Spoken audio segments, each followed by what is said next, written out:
Hey, welcome back to Morning Joe. Let's go to Tom Cole, Congressman from Oklahoma. Congressman, always great to have you on the show. We've been trying to figure out what happens next. The Senate, most likely, I'm just guessing, is going to come to a deal on a 90-10 issue that'll probably involve DACA and some border security. Much more difficult in the House. Do you see that sort of bill making it through the House without the president's intervention or direct pressure on some members? I actually think the more promising negotiation is actually going on that involves the House, the Senate, and the administration. It's a so-called group of number twos. You've got, from the Senate, you've got Senator Cornyn and Senator Durbin. From the House, you've got Kevin McCarthy and Steny Hoyer. And then you've got the Secretary of Homeland Security, Secretary Nielsen, and General Kelly, the Chief of Staff of the President. That, to me, is the group that's most likely to produce a deal that can actually navigate it through the Senate, through the House.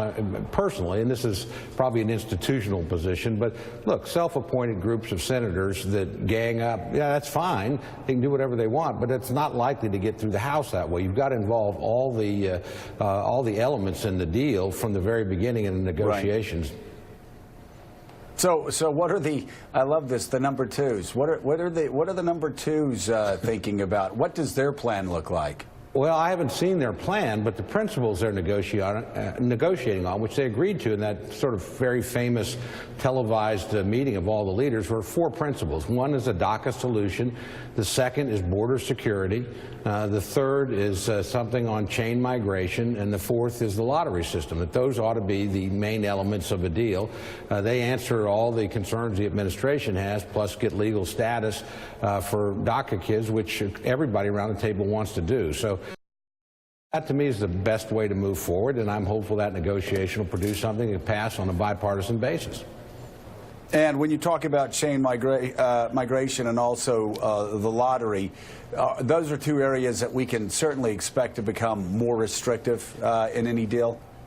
I would hope so. Look, I think the lottery really doesn't have much of a clear purpose. We ought to be letting people into the country that either have a legitimate claim, they're refugees, or that bring some needed skill set. But this sort of willy-nilly, we're going to add 50,000 people, whether it's going to be productive or not, I think that just doesn't make much sense.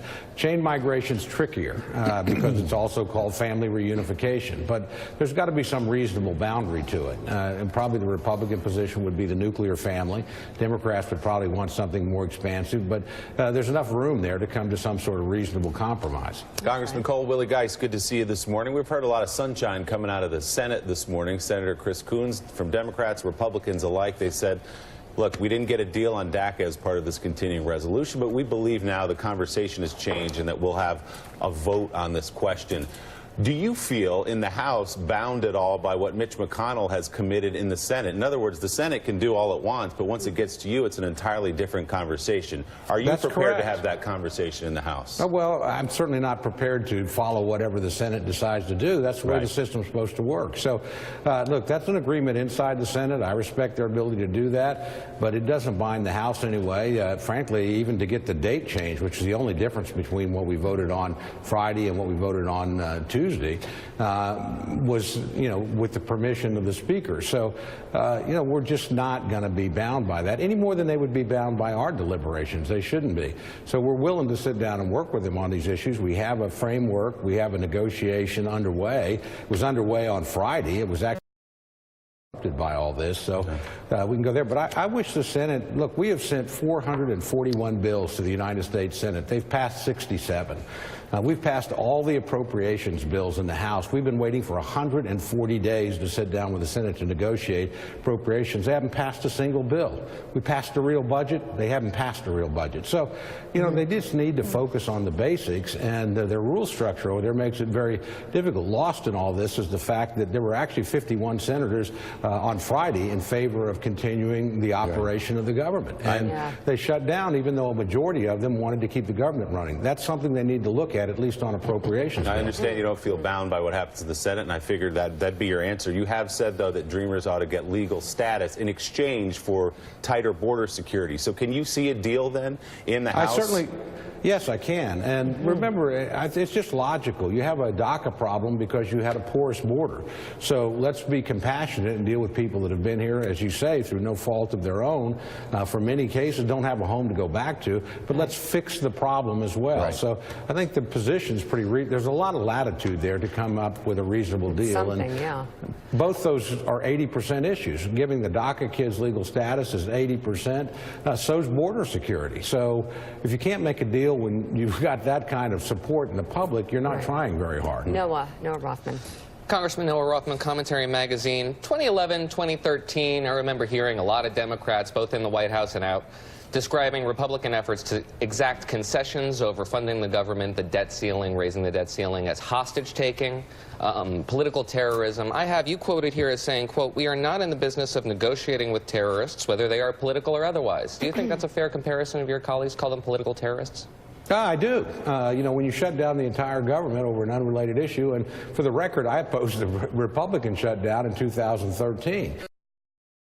So I think that is exactly what was done. I think the Democrats were a lot smarter. They saw that they were in a dead end, and they retreated pretty quickly, and I think they were wise to do so. The longer this went on, the worse it was going to be, because it makes life worse for the American people. It's just never an appropriate tactic to shut down the government to achieve some unrelated political objective. A follow-up, Congressman. Do you believe that it was political rhetoric, overheated political rhetoric, that led to the attempted assassination of your colleagues over the summer?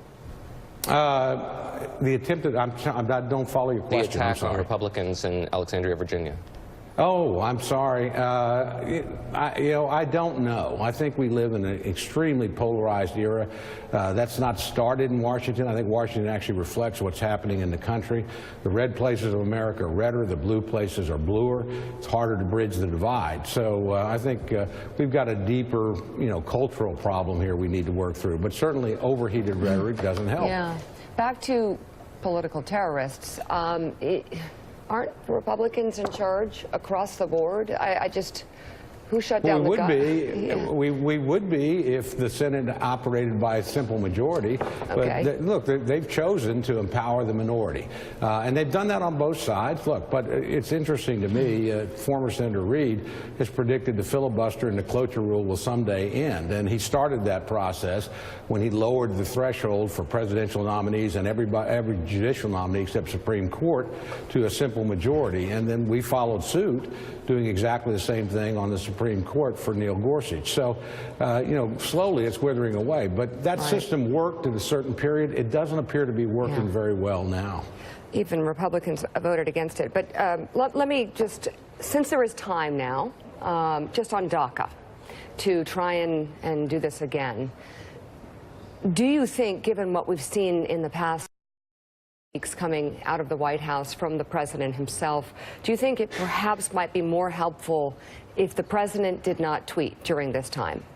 Well, look, I'm not going to second guess what the president wants to do. I actually think his tweets during the crisis were very controlled, very pointed, and probably helpful. And his tweet this morning, nothing wrong with that. Let's go to the negotiating table. So, he handled himself very well during this. He allowed the events to unfold. They were unfolding to his advantage. The administration did everything it could to minimize the impact of the shutdown. I give him high grades for this particular episode. So we'll see. We'll see going forward. But look, he did what he needed to do, and he walked out the winner, not the loser. Yeah, I think that it included the comments where he called certain countries horrible name. So I wouldn't ever excuse those kind of comments. On the other hand, when you take them out of the room and start spreading them around and exacerbate the situation, you need to ask yourself whether you're being helpful or not in that situation. But again, I think that's the issue there was, in my view, you shouldn't have tried to end run the process. We had senators coming in with what they thought was a deal, but it really wasn't a very acceptable deal to the standpoint of the president. It would have never gotten through the House. Again, let's go back and put everybody at the negotiating table that has to sign off on this thing, not just a group of senators. I'm sorry, the Constitution demands that they get through the House and demands that the president sign it. So if those people are not at the table, then your chances of getting a deal really go down.